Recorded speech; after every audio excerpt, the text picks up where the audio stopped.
Mga ka-safety, good afternoon sa inyong lahat. So ngayon nandito ako ngayon sa may poultry asosasyon ng Fisher Fox dito sa baryo namin sa President Ruas. Itong Fisher Fox, mga ka-safety, yung project nila dito, yung association ng Farmers Association ay mga ready to lay. RTL, ready to lay na mga itlog. So ito, mga ka-safety, ano ito lahat? Bali 800 ito. May get. Okay. So ito, mga safety. Ito yung una doon sa baba. Ito pangalawa na ito.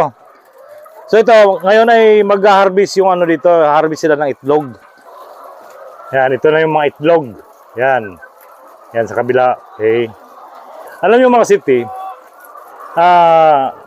ang akala nyo, pag kayo ay bumili sa palengke ng mga itlog, ano yan, may mga classificationan. Okay. Ang akala nyo, basta bili ka ng bili, pagtingin yung malaki, kailangan mag-safety mo yan. Tinitimbang yan dito. Kahit maliit yan, pero mabigat, yun ang may small, medium, large, XL, saka jumbo. 5 klase ang yan. Pag kayo namili sa palengke. So mamaya, mga safety, panoorin natin mamaya yung paano sila magtimbang ng mga itlog, yung yung i-segregate nila yung small, medium, large, at saka XL, at saka jumbo. So ito, mga safety. So yung pala dito, yung ma-consume ng dito, yung mga pagkain ng manok, yung feeds, ay sa isang araw, isang sako. O sa 800. So sa 800 may get. Yan, nag-harvest na ito si Lolings. Nag-harvest na ng yung mga itlog. So. Ayan o.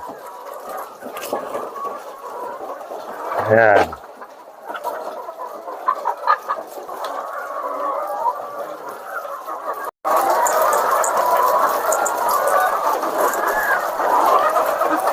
So alam niyo, mga safety, yung mga ito palang mga RTL, pag nangingitlog sila, may din pala. Mayroon silang itong klaseng itlog na yan, malambot. Yan, malambot. So yan ang hindi ko alam kung bakit malambot itong ito. Yung ibang itlog, yan tingnan niyo, mga safety, ang lambot So kaya ito? So re-research ko pa itong bakit may yung manok may itlog na ganito pag lumabas sa kanilang sige, mga safety, mamaya punta tayo sa doon magtitimba ng itlog. Yan ang lambot So ito, mga safety, nandito na kami ngayon sa yung building nila. Tinitimbang na yung itlog. So ngayon ipapakita ko sa inyo kung paano nila tina-classify yung mga sizes ng itlog. Okay. So ito, mga safety, panoorin nyo. Ano yan, Lings? Large. Large. So ngayon ito. Extra large. So extra large. So yung extra large, siya, tumitimbang ng 70 grams. So yung medium, 60 grams. Tapos yung small, 50 grams.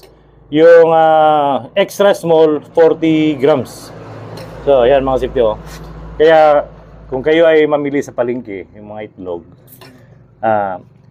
hindi lang kayo basta-basta, porque malaki. Yung ibang kasing itlog na malaki, magaan. Yung yolk niya, hindi masyado malaki. Mas masarap yung yolk niya malaki. Yun ang mga mabibigat. Yun, kung nakita nyo. Yan si Rocky. Yan si Rocky. Yan, ito, jumbo ito, malaki. Yan, jumbo. Yan, sumubra siya sa halos 80 grams. Ito naman ito yung pinakamaster sa lahat, si Lolings. Ito yung pinakamaster sa mga mag-classify ng itlog. Yan Yan. Pwede na yung jumbo na. Nakita nyo? Ang liit na itlog, para itlog ng pugo. May Oh. langgam mo pumapasok dyan mga itlog kasi libre silang pagkain. Yung ibang ibon daw kasi mga safety pumapasok sa sa kulungan sa poultry, doon nangingitlog kasi libre yung pagkain. Kaya ito nangitlog oh. Ano yung itlog niya? Pero na timbangin natin mga safety kung ilang grams ito ha. Itlog ng Yan. pugo. Ayan. Ano? Oh. Mga 21 grams. Itlog ng to. Itlog nito ng yung manok kaso lang parang abnormal na pagka niya ba. Ayan oh. Magkano isang tray dito, Lengs? Ang large to 20. Yung presyo ng itlog dito mula sa farm. Ito yung presyo namin. Okay. Ang small 180. Presyong sa farmers ngayon Ang medium to 10, ang large to 20, XL to 30, ang jumbo to 40. 240, okay. So pag Kaya ang presyo talaga sa farmers yan. sa farm, okay. Bakit Yun. na yung nag-deliver kung tutubo pa sila o hindi. Oh, yan. Kailangan tutubo din. Ayan oh. So alam niyo mga safety yung dito. Sa isang araw nakailang tray kayo, Lengs? So alam niyo mga safety, yung ma-harvest pa lang dito araw-araw. Kasi sa isang araw, isang bisis sila na mag-harvest alas 2 ng hapon. So yung nila harvest na mga 22 or 23. So pag hindi kasama yung mga, kasi alam niyo yung itlog, pag yung manok mangingitlog, gumugulong siya sa yung nila na nagka-crack. So minsan yung iba tutukain ng ibang manok o kaya nandoon nagkakaroon ng butas, nagkakaroon ng crack. So, ito mga safety ang liit ng itlog. Tingnan nyo, napakaliit. So, yun lang mga safety. Kita-kits tayo ulit.